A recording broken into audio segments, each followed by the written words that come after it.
So, hello student. We were discussing about the theory of wave, or in last video we have derived the formula for the velocity of wave in a string. Okay, onsa this formula we have derived in last video. Velocity of particle, velocity of and acceleration of the particle, ये सब भी अपन ने discuss कर लिया था. अब देखते हैं पावर ऑफ वेव. वेव से जो पावर ट्रांसमिट हो रही है वो कितनी होती है. तो पावर क्या होती है? सॉरी, पावर क्या होती है? Power is the rate of transfer of energy from a particular cross sectional area of the string और व्हाट एवर द वेव. ठीक है, तो पावर ऑफ वेव,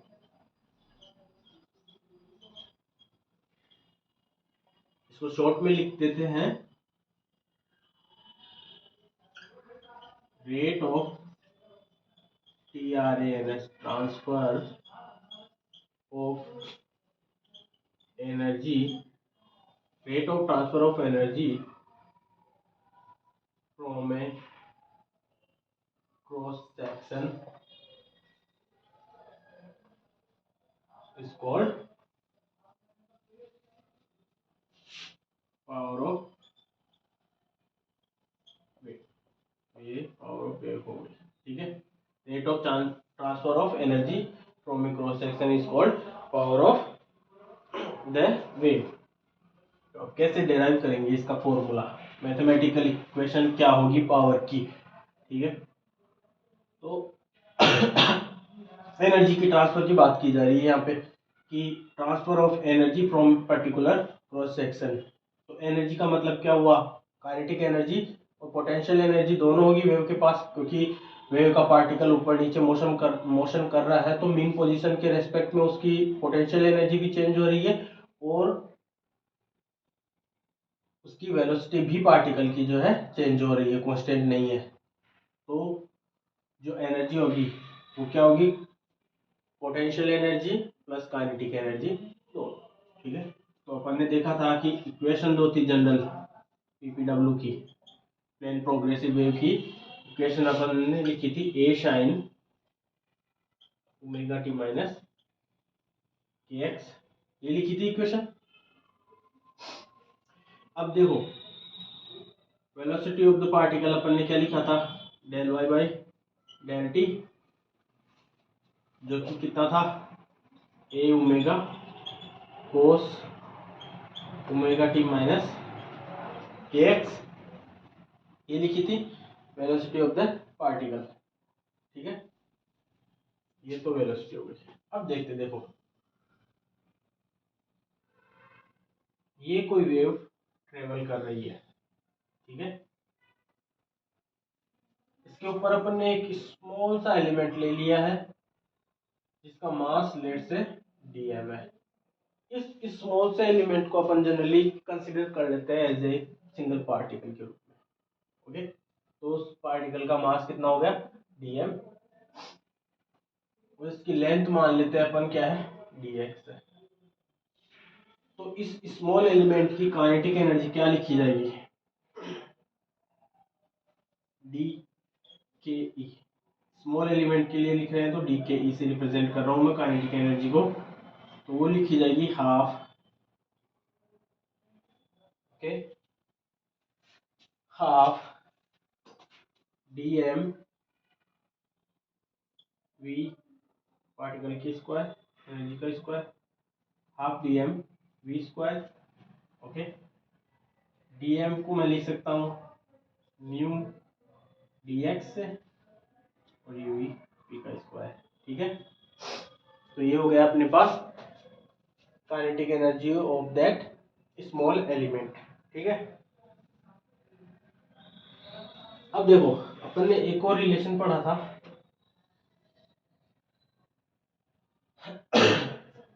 जो पार्टिकल की वेलोसिटी थी वो क्या थी? माइनस वी टाइम्स स्लोप या d Y by D x. ये थी, ये अपन ने पढ़ा था कि velocity of the wave multiply by dy by D x slope का नेगेटिव जो है पार्टिकल की वेलोसिटी थी। ठीक है, तो यहाँ से अपन इसको लिख सकते हैं, इस फॉर्मूले को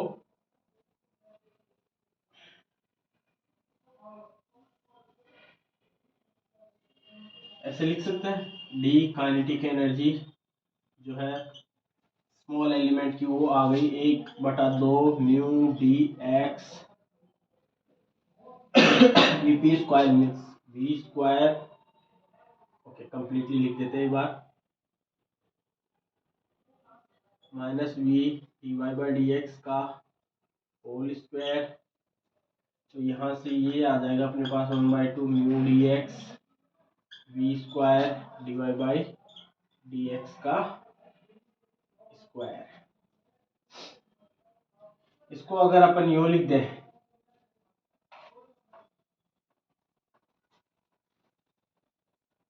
एनर्जी पर यूनिट लेंथ,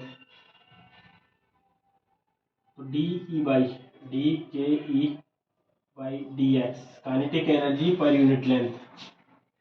ये क्या है? Kinetic energy per unit length. वो कितनी हो जाएगी? वो अपने पास हो जाएगी half mu we square D Y by D x का होल स्क्वायर। ठीक है, इसको थोड़ा और सिंप्लीफाइड कर लेते हैं अपन। तो ये टर्म जो देखो v equals to under T by mu अपन ने डेराइव किया था, तो यहाँ से अपन लिख सकते हैं कि टेंशन को अपन म्यू वी स्क्वायर से लिख सकते हैं, क्योंकि जब वेव प्रोपेगेट हो रही है तो टेंशन फोर्स जो स्ट्रिंग के अंदर जनरेट हो रहा है उसको अपन रिप्रेजेंट कर सकते हैं म्यू वी स्क्वायर से। ठीक है, तो देखो इसको अपन यूँ लिख सकते हैं कि t/2 divide by D x का होल स्क्वायर। ये क्या हो गया? Kinetic energy per unit length.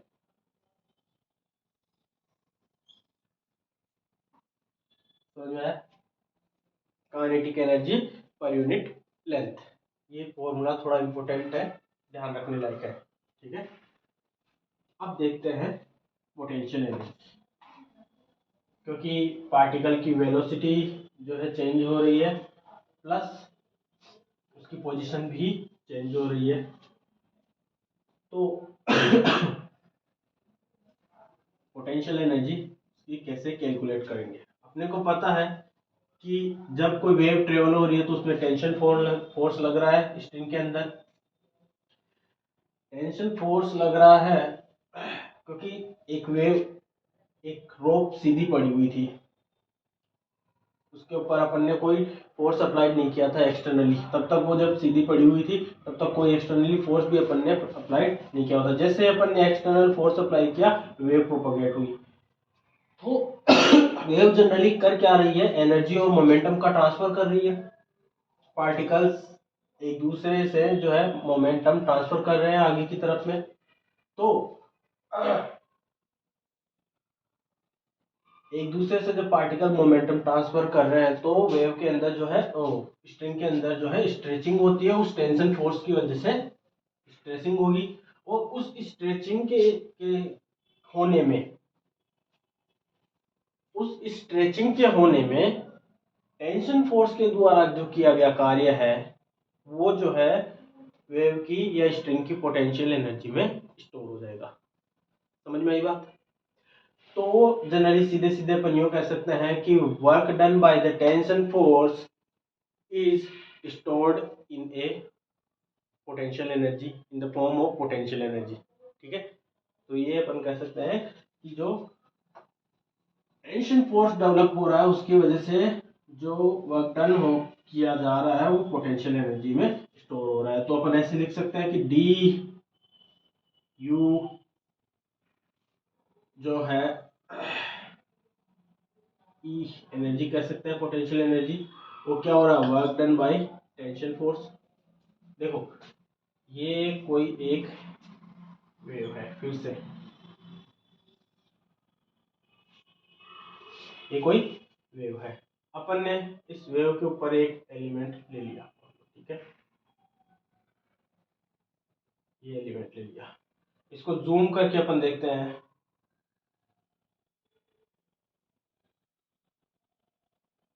ये कुछ इस तरीके से है, ये dx है, ये dy है, और लेट से ये क्या है, ds लेंथ है। क्योंकि एलिमेंट बहुत छोटा है तो अपन इस ds लेंथ को इस तरीके से लिख सकते हैं, root of dy square plus dx का होल स्क्वायर, ठीक है। तो वर्क डन क्या आ जाएगा, फोर्स इनटू डिस्प्लेसमेंट। अब मान लो डिस्प्लेसमेंट क्या हुआ, टेंशन फोर्स के द्वारा स्ट्रिंग की स्ट्रेचिंग होगी, क्योंकि इलास्टिक होती है स्ट्रिंग अपनी यहाँ पे, तो उसके कारण स्ट्रेचिंग होगी। स्ट्रेचिंग के कारण मान लो कि इसमें डीएल डिस्प्लेसमेंट हो जाता है, इस छोटे से सेक्शन के अंदर डीएल डिस्प्लेसमेंट हो जाता है। तो जो डिस्प्लेसमेंट हुआ, क्योंकि वेव की फॉर्म में प्रोपोगेट कर रहे हैं यहाँ पे, तो ये जो डीएस है उसमें ही वो डिस्प्लेसमेंट इंक्लूडेड है यहाँ पे। तो टेंशन फोर्स के द्वारा वर्क डन किया गया मान लो टी इंटू डी एल। उस टेंशन फोर्स की वजह से ये क्या हुआ, स्ट्रिंग में डिस्प्लेसमेंट। इस डिस्प्लेसमेंट को अपन रिप्रेजेंट कर सकते हैं ऐसे, ds, वो डिस्प्लेसमेंट dl कह सकते हैं अपन ds माइनस dx की फॉर्म में, ठीक है। तो ये क्या हुआ, ds माइनस dx, क्योंकि इनिशियली तो वेव बन ही नहीं रही थी जब तक अपन ने कोई एक्सटर्नल फोर्स अप्लाइड नहीं किया था, तब तक तो रोप सीधे थी, तब तक उस पार्टिकल का जो अपन ने स्मॉल एलिमेंट लिया हुआ उसकी लेंथ dx ही थी। जैसे ये अपन ने उसके ऊपर फोर्स अप्लाइड किया, वेव प्रोपोगेट हुई, टेंशन फोर्स डेवलप हुआ, टेंशन फोर्स डेवलप होने की वजह से थोड़ी स्ट्रेचिंग हुई, तो ds डिस्प्लेसमेंट dl डिस्प्लेसमेंट उसमें आया, ठीक है, ये आ गया। तो अपन ऐसे लिख सकते हैं टी इंटू ds की जगह ये under root dy square plus dx square minus dx, ठीक है। तो यहां से अगर अपन dx को कॉमन ले लेते हैं, यहां से dx को बाहर ले लिया, dx स्क्वायर को बाहर लिया तो dx आ जाएगा, dx टोटल बाहर ले लेते हैं तो t dx अपने पास आ गया, और अंदर क्या बच गया, dx स्क्वायर बाहर आ गया तो 1 प्लस और dy बाई dx का होल स्क्वायर, और इसके पावर 1/2 चल रही है -1, ये आ गया। इसको अगर अपन थोड़े, ठीक है, यहाँ से बायनोमियल एक्सपेंशन करते हैं इसका 1 plus dy by D x का होल स्क्वायर का, तो 1 plus n x, n here is 1/2 dx, dy by D x whole square then -1।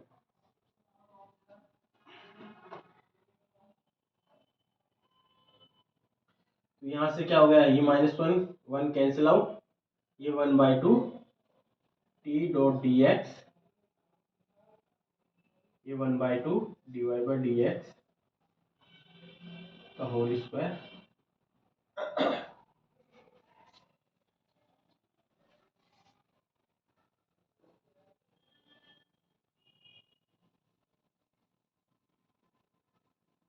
ये आ गया। तो इसको ऐसे लिख सकते हैं कि D potential energy equals to D X, अपन इधर से इधर ले जाते हैं, तो T by 2 D Y by D x का होल स्क्वायर। तो potential energy per unit length is T by 2 D Y by D x का होल स्क्वायर। काइनेटिक एनर्जी और पोटेंशियल एनर्जी दोनों सेम है, तो ये एक बहुत इंपॉर्टेंट नोट है, यहाँ पे कंक्लूजन है कि किसी भी वेव की जो काइनेटिक एनर्जी होती है और पोटेंशियल एनर्जी होती है वो सेम होती है किसी भी पॉइंट पे। पहला पॉइंट नोट रखने वाली बात यह है, जो काइनेटिक एनर्जी और पोटेंशियल एनर्जी होती है वेव की, वो क्या होती है, सेम होती है किसी भी पॉइंट पे। ठीक है, और भी बहुत सारे पॉइंट नोट करने लायक अपन अभी लिखेंगे। ठीक है, तो ये हो गई energy, potential energy per unit length. यहां से अपन देखते हैं total energy per unit length. Total energy per unit length. Total energy per unit length देखो, total energy per unit length क्या होगी, ई से रिप्रेजेंट कर लेते हैं। वो क्या हो गई, D K E by D X plus D U E by D x. ये हो गई टोटल एनर्जी। क्या थी, T by two D Y by D x का whole square plus T by two D Y by D x का whole square. ठीक है, तो ये क्या हो गया, T D Y by D x का होल स्क्वायर। ठीक है,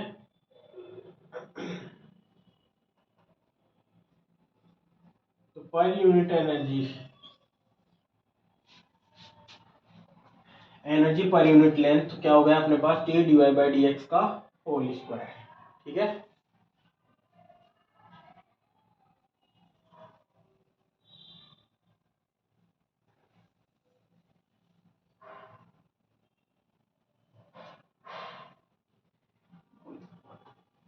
अब यहाँ से कुछ अपन 2-3 पॉइंट कंक्लूजन के लिख लेते हैं, नोट कर लेते हैं, क्योंकि वो पॉइंट्स जो है इम्पोर्टेंट है। नोट 1, पहला पॉइंट क्या है कि जो एनर्जीज है, काइनेटिक एनर्जी और पोटेंशियल एनर्जी, दोनों की दोनों किसी भी पॉइंट पर जो है सेम रहेगी हमेशा। किसी भी पॉइंट पे काइनेटिक एनर्जी जो है सेम रहेगी, T by two divide by D x का whole square, T by two divide by D x का होल स्क्वायर। तो kinetic energy K E and potential energy P E will be same at every point. ये बात समझ में आई, kinetic energy और potential energy दोनों सेम रहेंगी किसके लिए, प्लेन प्रोपोगेसिव वेव के लिए, पीपीडब्ल्यू के लिए, फॉर पीपीडब्ल्यू के लिए। ठीक है, दूसरा पॉइंट अपन लिख सकते हैं, क्योंकि ये देखो एनर्जी पर यूनिट लेंथ है, या टी डी एक्स को उधर भेज करके अपन देखें तो T D x divide by D x को होल स्क्वायर है। तो टेंशन फोर्स तो स्ट्रिंग के अंदर डेवलप हो रहा है, वो तो है, और जो टोटल एनर्जी है वो d Y by D x पे भी डिपेंड कर रही है, जहाँ पे स्लोप स्लोप जो है वेव का उस पर भी डिपेंड कर रही है। तो इस जगह से एक और पॉइंट निकल के आता है कि एनर्जी जो है वेव की, वेव के पास, वो कहाँ मैक्सिमम होगी, जहाँ पे स्लोप वेव की मैक्सिमम होगी।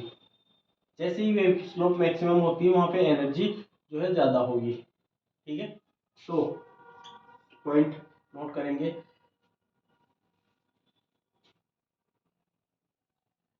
Total energy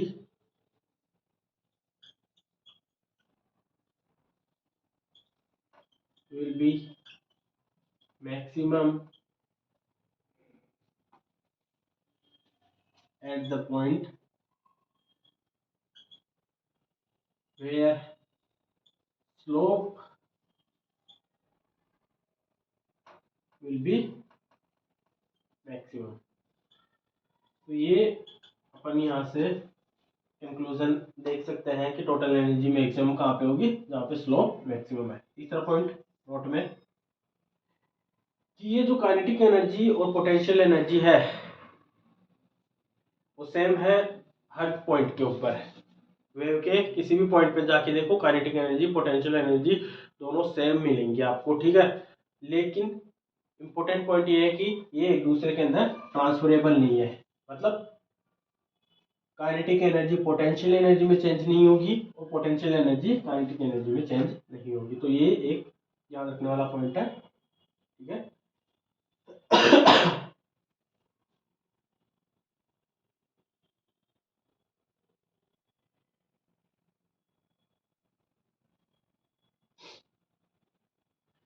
K E and PE is not TRANS transferable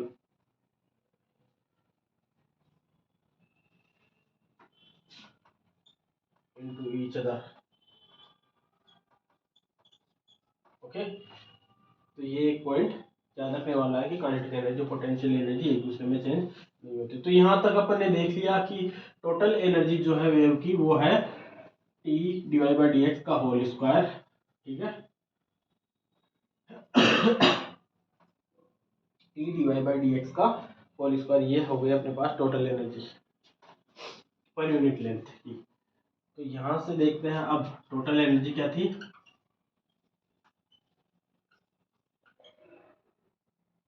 DE, ये कितनी हो गई, ये थी पर यूनिट लेंथ, तो T divide by D x into D x, ठीक है। इसको इधर लिख लेते हैं डी एक्स, ठीक है। ये है,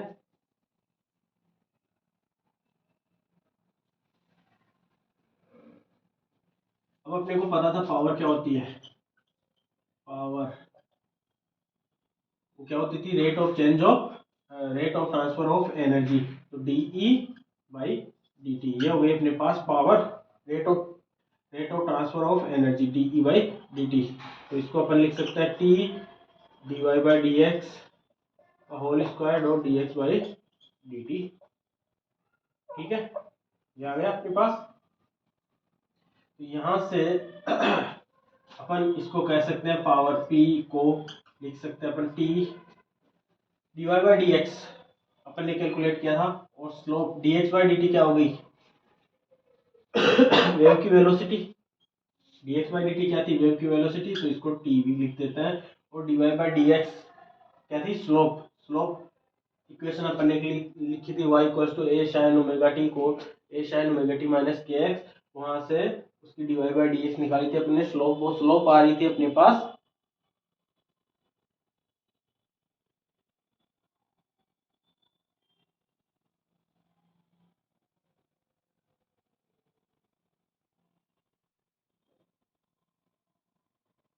equals to T B divide by D X, T B divide by D x का होल स्क्वायर, ठीक है। तो स्लोप अपने पास आ रही थी माइनस ए के कोस ओमेगा टी माइनस के एक्स का होल स्क्वायर, माइनस ए के कोस ओमेगा टी माइनस के एक्स का होल स्क्वायर, ये आ रही थी स्लोप। टी को अपन रिप्लेस कर सकते हैं v equal to T by mu से, तो mu we square V dot, इसको मैं लिख सकता हूं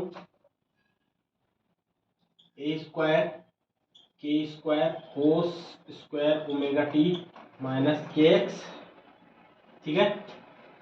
तो यहां से ये कितना हो गया, म्यू वी क्यूब ए square K square cos square omega T minus के एक्स पावर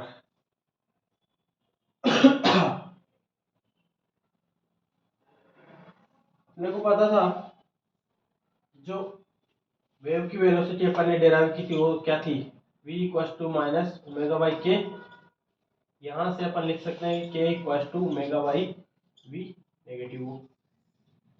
अब इसको रफ कर देते हैं इधर की तरफ में,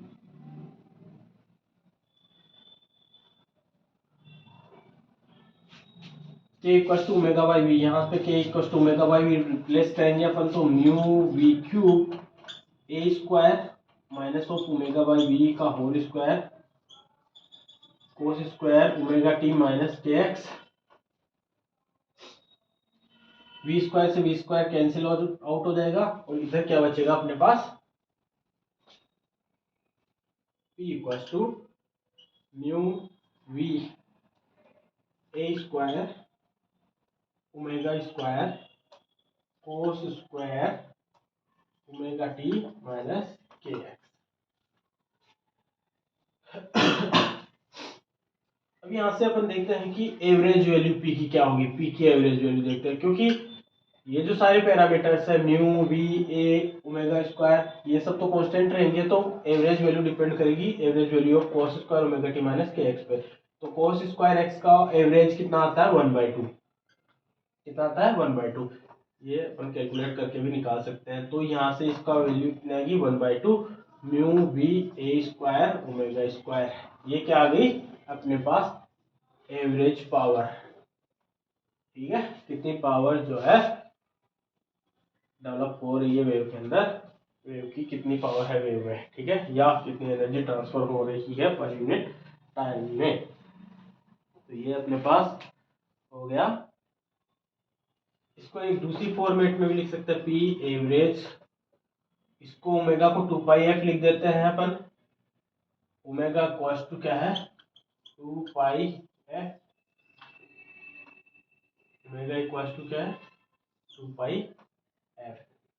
तो ये क्या हो जाएगा अपने पास 1/2 mu V A square 2 pi F का स्क्वायर। तो यहाँ से आ जाएगा 2 2 जा 4, 4 का 2, 2 म्यू वी ए स्क्वायर, और ये पाई स्क्वायर भी यहाँ आ जाएगा तो 2 पाई स्क्वायर लिख देते हैं इसको direct, 2 pi square mu V A square F square. इस फॉर्मेट में लिखने का क्या रीजन है वो अभी नेक्स्ट जो है पॉइंट पे अपने को पता लगेगा कि अपन ने इसको एंगुलर फ्रीक्वेंसी एंगुलर वेलोसिटी की जगह पे फ्रीक्वेंसी के टर्म्स में क्यों लिखा है अपन, ठीक है। तो ये क्या आ गया एवरेज पावर कितनी होगी 2 pi square mu A square V F square, ठीक है। अब देखते हैं अपन आगे, ये तो पावर का फॉर्मूला हो गया। अब देखते हैं इंटेंसिटी ऑफ द वेव क्या है। इंटेंसिटी क्या होती है,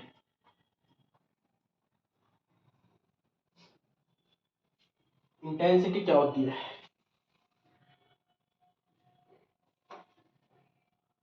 इंटेंसिटी क्या होती है, इंटेंसिटी होती है transfer of energy in unit time from a unit cross sectional area.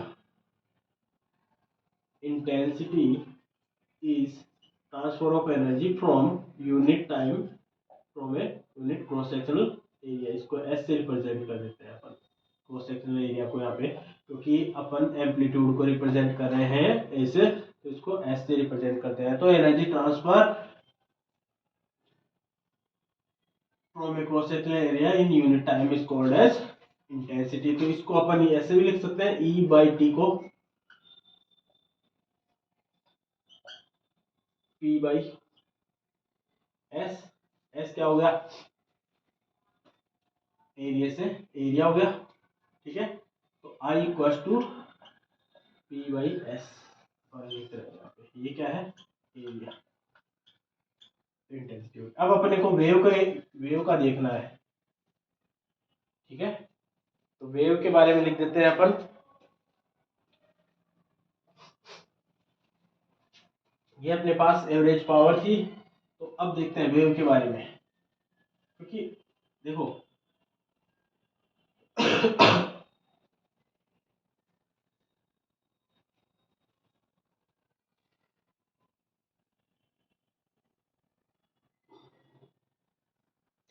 ये देखो कोई स्ट्रिंग है, इसका कोई अपन ने एक पार्ट लिया हुआ है, उसकी लेंथ मान लो L है, और उसका क्रॉस सेक्शनल एरिया अपन ने S ले रखा है, इसका मास क्या है लेट्स से dm है, ठीक है। तो म्यू कितना होगा, इसका मास मान लो m है, m या dm वाट एवर भी, तो म्यू m/l होगा। तो m को अपन ऐसे लिख सकते हैं रो, इसकी डेंसिटी मान लो रो है, इनटू इसका वॉल्यूम कितना हो जाएगा length into cross sectional area divided by L. तो यहाँ से कैंसिल आउट, तो रो एस ये अपन ने पहले भी डिराइव किया है म्यू इक्वल टू रो ए की फॉर्म में। तो ये एक फॉर्मूला अपन ने पहले भी डिराइव किया है, म्यू इक्वल टू रो ए या रो एस के फॉर्म में अपन लिख सकते हैं। ठीक है, तो यहाँ से अपने पास इंटेंसिटी क्या आ रही है वो देखते हैं। वेव की इंटेंसिटी जो है I equal to 2 pi P by S 2 pi square mu V A square F square divided by S. Mu को मैं चेंज कर देता हूँ रो एस से यहाँ पे, तो 2 pi square rho s v A square F square divided by s. S s cancel out हो जाएगा, तो 2 पाई स्क्वायर रो वी ए स्क्वायर एफ स्क्वायर। तो इंटेंसिटी का फॉर्मूला अपने पास क्या डेराइव हो जाएगा, इंटेंसिटी का फॉर्मूला अपने पास आई आ जाएगा 2 पाई स्क्वायर रो वी ए स्क्वायर एफ स्क्वायर। ये अपने पास क्या गई इंटेंसिटी। ठीक है, किसी सोर्स पॉइंट से अपने पास जो है वेव प्रोपोगेट हो रही है, तो उस वेव की इंटेंसिटी किससे रिप्रेजेंट की जा रही है अपने पास 2 पाई स्क्वायर रो वी ए स्क्वायर एफ स्क्वायर से। ठीक है, यहां से देखो इम्पोर्टेंट जो पॉइंट अपने को माइंड में रखना वो ये है कि इंटेंसिटी जो है एम्पलीट्यूड के स्क्वायर के डायरेक्टली प्रोपोर्शनल है और फ्रीक्वेंसी के डायरेक्टली प्रोपोर्शनल है। ठीक है, तो क्वेश्चन जनरली ये बनते हैं कि if the amplitude of a wave is changed by 2 times or frequency of the wave is changed by 4 times, then the intensity of the wave will be। ठीक है, या I1 I2 का ratio निकलवा सकता है कि दो वेव्स दे दी, इसकी इंटेंसिटी यह है, एम्पलीट्यूड यह है, सॉरी और फ्रीक्वेंसी दी हुई है, तो दोनों का रेशियोज निकलवा सकता है, या डायग्राम के फॉर्मेट में भी वेव्स दे सकते हैं और उनका जो है इंटेंसिटी का रेशियोज फाइंड आउट करवा सकता है। तो ऐसे 2-3 क्वेश्चन इस जगह से बन सकते हैं, तो नोट करके या हाईलाइट करके लिख लेंगे एम्पलीट्यूड के स्क्वायर फ्रीक्वेंसी के स्क्वायर। ठीक है, तो ये सब बात है। देखते हैं, आगे बढ़ते हैं। कोई पॉइंट सोर्स है, उससे वेव प्रोपोगेट हो रही है, कोई पॉइंट सोर्स ये है, इससे वेव प्रोपोगेट हो रही है, तो वेव हो जाएगी स्फेरिकल शेप के अंदर चारों तरफ, इधर भी इधर भी इधर भी इधर भी इधर भी इधर भी इधर भी इधर भी सब तरफ यहाँ से जो है वेव जा रही है। तो पूछ रहा है आपको कि भाई साहब इंटेंसिटी बताओ किसी डिस्टेंस आर पे, किसी डिस्टेंस आर है उस पॉइंट पे वेव जो प्रोपोगेट हो रही है उसकी इंटेंसिटी बताओ। तो आई अपने को पता है, I equal to P by S से रिप्रेजेंट कर रहे हैं एरिया से। तो इस स्पेरिकल फॉर्म में जा रही है ये वेव, क्योंकि पॉइंट सोर्स से निकल रहा है, तो पॉइंट सोर्स से वेव सारी डायरेक्शंस के अंदर निकलेंगे। तो यहां से जो स्पेरिकल फॉर्म में जा रही है, तो स्पेयर का एरिया अपन आर डिस्टेंस पे निकाल रहे हैं, तो आर रेडियस का स्पेयर की फॉर्मेट में जो वेव्स बन रही है वहां पे इंटेंसिटी फाइंड आउट करनी है। तो P by 4 pi r square. ये तो पॉइंट सोर्स के लिए हो गया। अब देख लेते हैं अपन लीनियर सोर्स के लिए। लीनियर सोर्स के लिए देख लेते हैं, तो ये मान लो कोई लीनियर सोर्स है, एल लेंथ का सोर्स है, इससे निकल रही है वेव्स। तो इससे जो वेव्स निकल रही है वो भी सारी डायरेक्शन में जाएगी, इधर इधर इधर इधर इधर इधर सभी डायरेक्शन में जाएगी। तो यहाँ पे एक ये